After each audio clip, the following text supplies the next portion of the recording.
Folks, it is time for the 2022 Olympics. You're here for the faster, the higher, the stronger, the sliders. That's right. People with rocks, throwing them on a sheet of ice and doing their country proud. My name is Collin Sherwin. I'm the college sports editor, and for the next 3 weeks, the Olympics editor here at DraftKings Nation. And alongside me is an old friend of mine, Ryan McGhee. Ryan also happens to run the Rocks Across the Pond podcast, which covers curling 24/7 year round. If you need to know who's going to win what's that one in the Briar in Canada, the Briar and the Scotties. The Scotties is going on right now. If you're looking for even more betting action, you've got Scotties Tournament of Hearts going on right now in Canada. So is that just everyone who did not make the team and did not get to China? Is that who's still playing? Really? Okay. Yeah, you go through and you represent your province, and there's a few wild cards, but yes, the team going to Beijing is not there. As someone with half Canadian citizenship, I really should know these things. So Ryan, we're going to go through this from an odds and wagering perspective. All of us are going to be up watching this 4 o'clock in the morning, have a few drinks with your buddies, get home. And what do you want to do? You want to bet on some curling. So that's what we're going to do. For those people who are not familiar, there are 3 different competitions here. There will each have 10 countries represented. Each country only gets to enter 1 team into each of the 3 competitions. So we will start with mixed doubles, and then there's a women's competition and a men's competition. Explain the difference between the 3, and then we'll start to get into the betting side of it. The men's and the women's is 4-person game. You're playing 10 ends per game. Each team in each end is throwing 8 rocks. In mixed doubles, obviously 1 man, 1 woman, you're throwing 5 rocks per end. So you will have 1 player throwing the first and last rock, and then the other player throwing the middle 3. And you can actually trade off who's doing what as the game progresses. And those are only 8-end games in mixed doubles. Whereas in 4-person curling, your lineup is set. If you start out as the person throwing the first 2 rocks, you're going to do that throughout the entire game. Is there any chance if you're the thrower in a mixed doubles game that you would also sweep for yourself too? Would you ever just slide the rock, pop up, and then start sweeping? Yes, you need more than 1 sweeper. So you will see that. We'll see that happen. Yeah, and teams vary how they do it. Sometimes they'll have whoever's throwing will be the one that pops up and sweeps, and that's if you have a thrower who really needs someone down at the other end, giving them a target to aim for. Some teams you will see the other player start where the player throwing the rock is, and then they'll sweep when the player delivers the rock, and they'll pick a spot down at the other end of the sheet to aim at rather than someone with a broom down. So it really is just preference per team. And that's one of the interesting things to watch during mixed doubles is how teams decide to do that. And if you're playing better than your partner, do you want to throw first and then with the hammer, or would you rather throw 2, 3, 4 for consistency? You probably want your first and fourth throwers to be your deadly accurate shooter, because your last rock thrower, a lot of times you're going to have a very precision draw. So that's who you want throwing the first and last. The middle 3, a lot of times it's going to be big weight. So I would say you will probably see most teams have the male player throw the middle 3 and the female player throw 1 and 5. Some of the men's players. That's fantastic. So a true sport where the skill from each side of the sexes is helpful is great. Now there are plenty of women in this field capable of moving way more granite than most men's players. That is for sure. Really? Wow.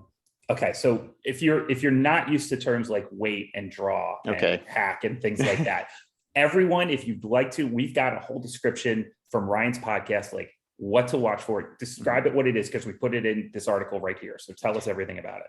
Yeah, we did a series called Welcome to Curling, and it's for people that are getting into the game for the first time who want to understand just what on earth is going on. Because as I say in the show, I remember what it was like when I started watching during the 2006 Olympics, and it took me until way after those games to understand what on earth it was I just watched. And then I also know all the questions I get when I teach a Learn to Curl. And this is the Olympic rush. If you're in a curling club, you're going to have a bunch of people coming in, a bunch of newcomers who have a ton of questions. I know the ones that I get most often, and we try to answer those in this series.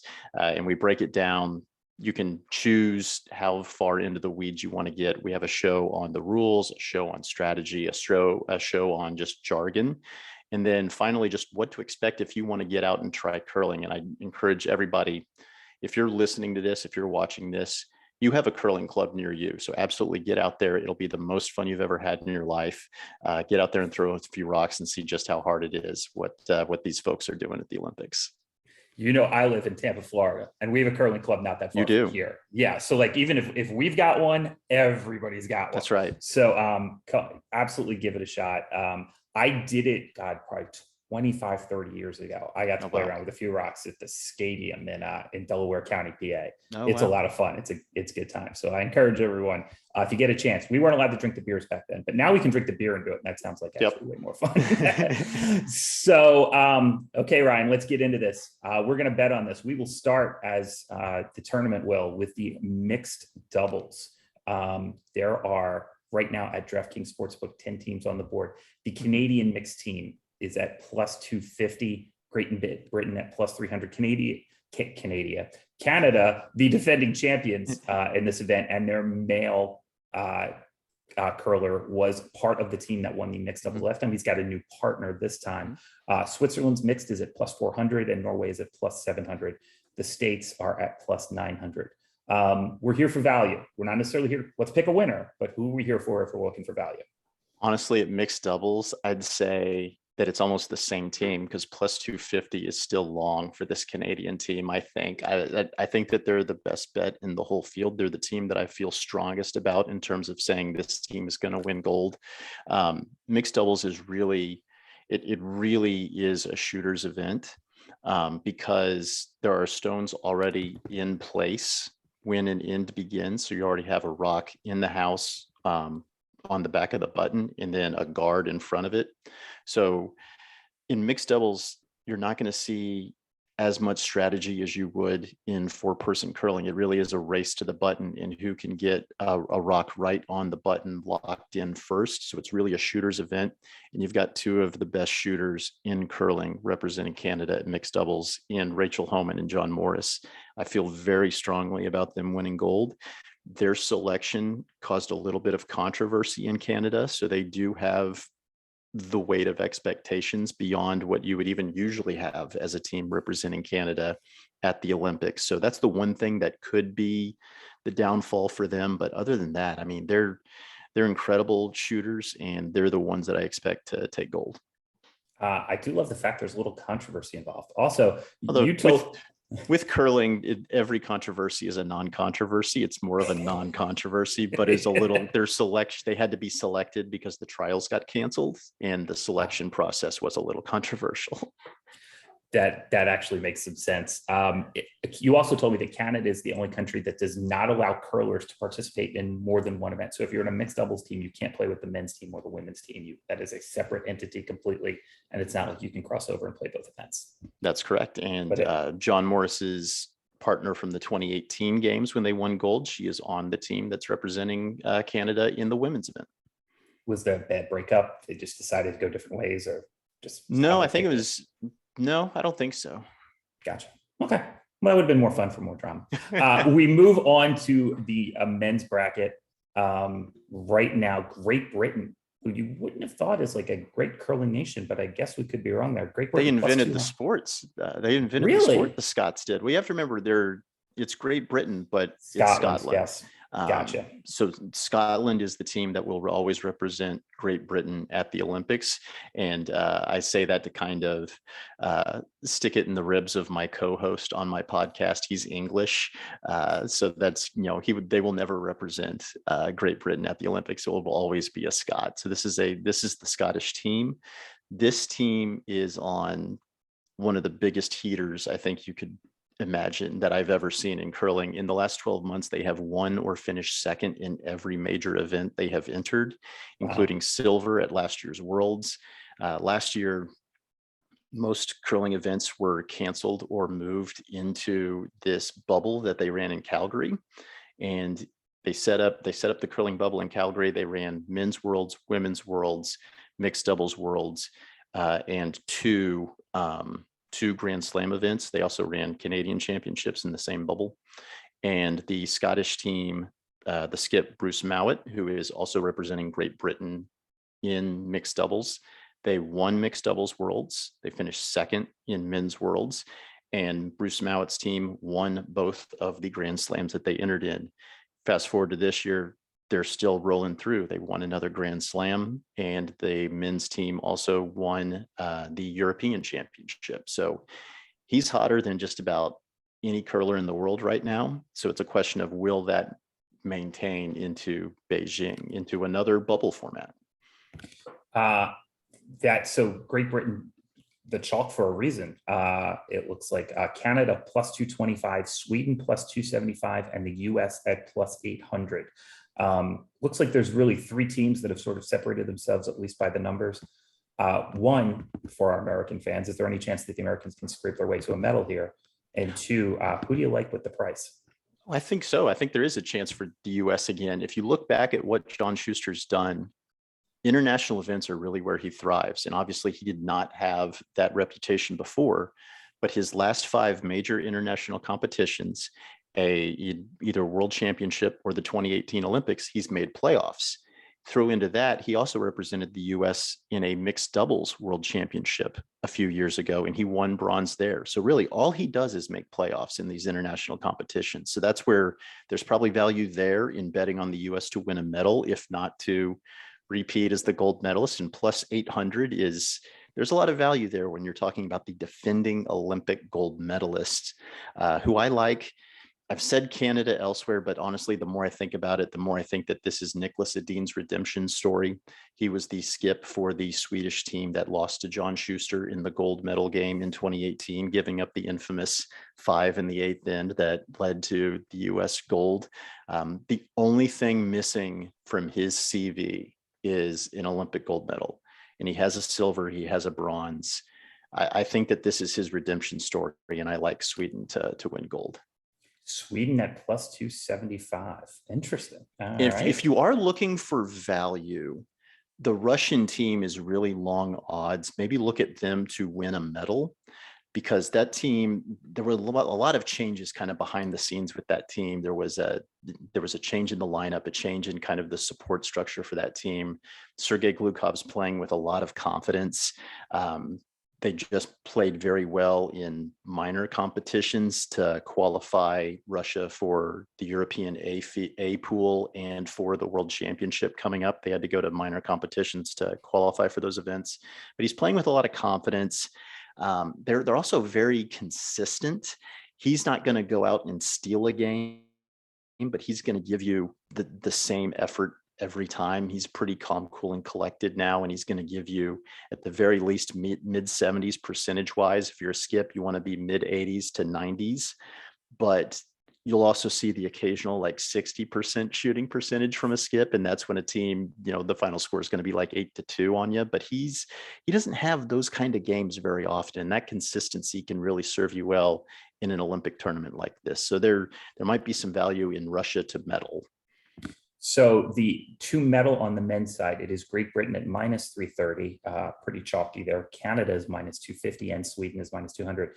The US at plus 175 and the ROC plus 800. 8-1. I think better than 8-1 shot here. So there's some value there. To medal, yeah. I mean, they came really out of nowhere. He hadn't given you very good results at international competitions prior to last year's Worlds that were run in that Calgary bubble. They came out and finished second in the round robin and had a bye in the first round of the playoffs. Now, unfortunately, they lost their semifinal and then lost the bronze medal game, came out with 4th, but really came out of nowhere to get Russia into this Olympic tournament with that second place finish in the round robin. Gotcha. All right, we move along to the last competition, which is for the women. I think you've got a bet here that you really like, so we will get to this one. I'll tell you what, I could sit here and I could talk you. There are 8 different teams that I could sit here and talk you into. Here's why they're going to win gold. This is one of the most incredible fields that I've ever seen in curling. I am looking forward to every single one of these games. I am going to be going back and forth on Peacock between all 4 sheets during this field. Really, anything can happen during this tournament, and I'm really pumped for this to get underway. I think it's the 10th is when the women's tournament gets underway. But man, I am looking forward to this. So it is actually on the 10th for the first round robin. And then remember, there are sometimes you won't play 3 matches in a day, but you can play 2. So sometimes if you see your team, they're going to have a day in the round robin where they're going to play twice. So keep an eye on it. You're going to have you're going to have days where you're off too, because the way it works is there's 3 draws. There's 3 draws each day, and it'll rotate whether there's 2 women's draws or 2 men's draws each day. Another thing to look for if you're looking on betting head to head is take a look and see, okay, is there a team that played in the morning that's playing again in the evening against a team that had the morning off? Like, I'll give you an example of something to look for there. On Saturday, February 12th, in the morning, the Swedish women have a huge game against Canada. And then that evening, they play the home team, China, and China has the morning off. So maybe look at something like that, like China being able to catch a team like Sweden after they have just an enormous game in the morning, and China's on a bunch of rest. So it is, you'd rather be rested than rested. It's not like the knowledge that you would pick up of the ice during your morning game would be helpful to you in the afternoon or the evening. It's definitely, you want the rested team. You want the rested team. I mean, you play so many games during a tournament like this. And the other thing is, in the evening, after those evening draws, you get late night practice. So you get the option to go in and practice. And those teams that have the morning off are definitely going to utilize those evening practices. Gotcha. So we get back to the women, which is Sweden at plus 250. They are the chalk. Canada and Great Britain both at plus 300. Switzerland plus 500. Not a lot expected from the US women. They are at plus 1,000. To get a medal, Sweden minus 220, Canada minus 200, Great Britain minus 200, Switzerland plus 130, and the US at plus 275. We were chatting just before this, Ryan, and you certainly had one. This was your favorite bet on the board, I believe, was in the women's field. I mean, you're giving me the 2-time defending world champion Switzerland at plus 500. I mean, I'm going to take that all day. I love this Swiss team. They build and get up for these major tournaments. They usually, they're not going to give you first place, second place finishes in Grand Slams or regular tour events, but they work up to peaking at the right time for these world championship events. I mean, kind of like, Tiger Woods with majors back in the day, right? He would make sure that he was ready to go for the big ones. And Switzerland's the same way when it comes to international competitions. This team skipped by Silvana Tirinzoni with Alina Patz throwing 4th rock. That's the difference between this team and the team that went to Pyeongchang 4 years ago. Was Silvana Tirinzoni added Alina Patz to her team to throw 4th rocks, and she's cool as a cucumber, man. She is one of the calmest last rock throwers that there is, and I mean, I'll take her if you're going to let me select any player to throw a final draw. I'm probably taking Alina Patz. Wow. And they are at plus 500. So you're getting some value there as well. Yeah, you're getting a ton of value there. Gotcha. Awesome. Well, Ryan, I really appreciate this, my friend. Anything that you guys want to know, and Ryan is also available on Twitter, where he is at Furrer for Heisman, because as you can tell, he is a big fan of Virginia Polytechnic University. The next 3 weeks, you're going to find me a lot more on the podcast's Twitter handle, which is just Curling Podcast. At Curling Podcast. That's right. Drop it. So if you've got questions, and I'll probably have a couple I'll be firing out there for you. But we will at Curling Podcast, so you can ask questions. We'll drop all of his content that we can find and put in here so that you guys can get started on curling. But the head-to-heads, maybe you can start tweeting out some picks during the games too. Like that day, this team seems to be playing well. I like the price here. I like the way this team is playing. Let's make some picks and see if we can really find some value out there for the fans. I'll tell you what, watch the mixed doubles, because there's a lot of players, especially on the men's side. I don't know, for some reason, it's a lot more men than women that are playing in mixed doubles. And then again, in 4-person, watch and see if somebody's got a hot hand. Or if somebody's struggling with the ice during the mixed doubles, who's also playing in the 4-person game. Is this just like a good analogy? Maybe like certain PGA Tour pros like to play certain courses, but not just because the set of the course, but they just like the way the greens run. You know, some people love those super slick Augusta greens. Some people like a bent Bermuda, you know what I mean, or whatever it might be. What is that sort of like, if you like the ice, you're going to like the ice all the way through the tournament. If you don't, you're just sort of never going to get used to it. Usually, yes. Now, amazingly, weather will play a factor.